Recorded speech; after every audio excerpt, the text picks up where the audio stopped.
Look around you, look at the people on the street, like in the subways, in the restaurants, heads bowed, eyes locked, fingers endlessly swiping, scrolling, refreshing. We call it connection. We call it staying informed. But if you look closely, it looks a lot less like a community and a lot more like a matrix. You think you are using your phone to consume content, but the truth is far more sinister. You are not the consumer. The content is not the product. You are the product, and your mind is being strip-mined. Welcome to the attention economy, a multi-trillion-dollar industry built entirely on one singular, terrifying goal: hacking your brainstem, stealing your time, and slowly destroying your mind. Have you ever wondered why it's so hard to put your phone down? Why a quick 5-minute check of your message turns into 2 hours of mindless scrolling? It is not an accident, and it is certainly not a lack of willpower on your part. You're fighting a war against thousands of the smartest engineers and behavioral psychologists in the world, and they have rigged the game against you. In the 1950s, psychologist B.F. Skinner discovered something called the variable ratio schedule of reinforcement. He found that if you give a rat a treat every time it presses a lever, it eventually gets bored. But if you give it a treat randomly, sometimes it gets one, sometimes it doesn't, the rat will become obsessed. It will pull that lever until it collapses from exhaustion. Sound familiar?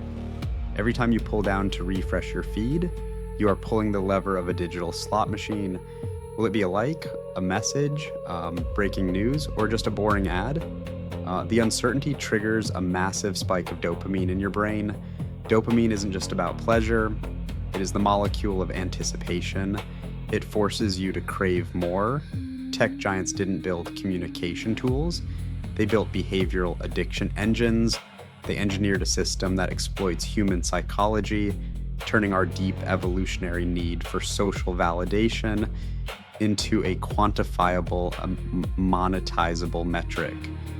We often hear the phrase, if you're not paying for the product, you are the product. But what exactly are they selling?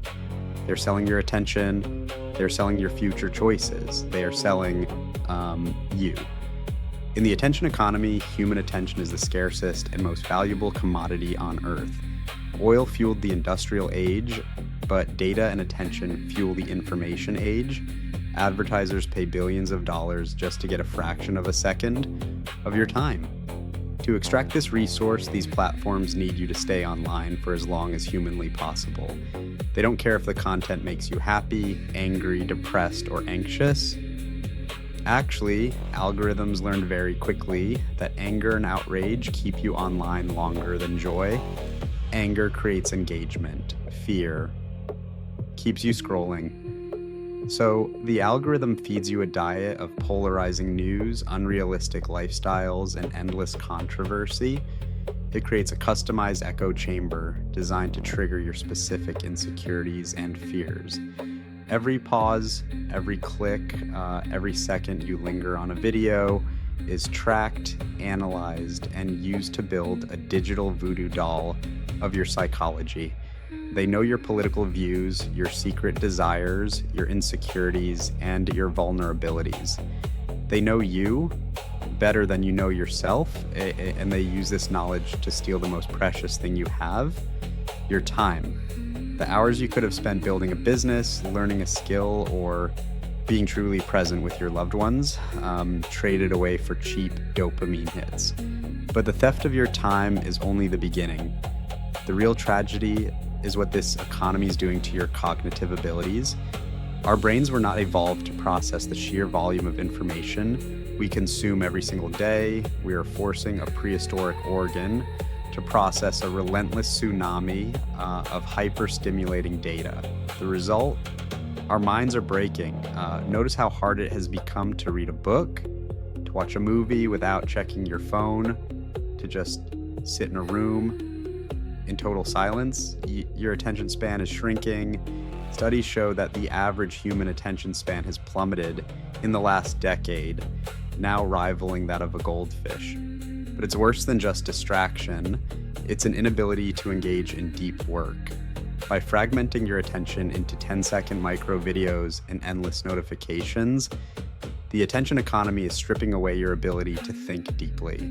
It is replacing critical thinking with passive consumption. It is replacing memory with search engines, and it is replacing true human connection with superficial digital metrics.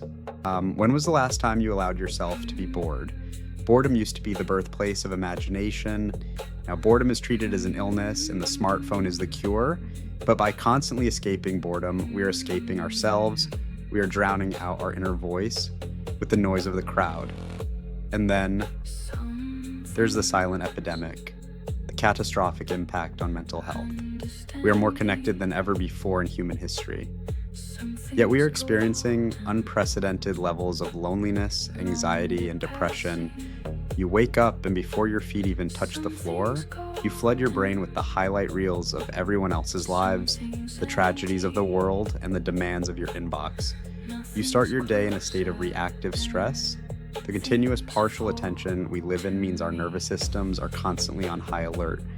The red notification badge was specifically designed to mimic the evolutionary signals of danger and urgency in nature. Red means blood. Red means stop. Red means pay attention right now. We are living in a state of chronic, low-grade fight or flight. Our minds are exhausted, yet we cannot sleep. Our eyes are tired, yet we cannot look away. But the matrix only works if you agree to stay plugged in. The moment you realize how the system operates, the illusion begins to break. You are not a helpless victim of technology. You are a human being with agency, willpower, and consciousness.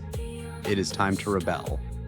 And in the modern world, the greatest act of rebellion is to reclaim your attention. Start small, turn off all non-essential notifications. Your phone should be a tool that you use when you decide to, not a master that summons you with a beep. Create boundaries, leave your phone out of the bedroom, buy a physical alarm clock, give your brain the first and last hour of the day to exist in peace, free from the digital noise. Force yourself to be bored, sit on a train without headphones, walk in the park without a podcast, let your mind wander. It will be uncomfortable at first.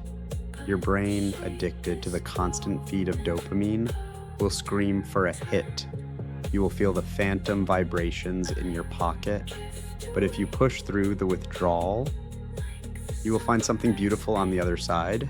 You will find clarity, you will find focus, you will find yourself. Your time on this earth is limited, it is finite. Do not let it be stolen by an algorithm. Guard your attention with your life, because in the end, your attention is your life. If this message woke you up, hit the subscribe button. Join the resistance, stay focused, and stay free.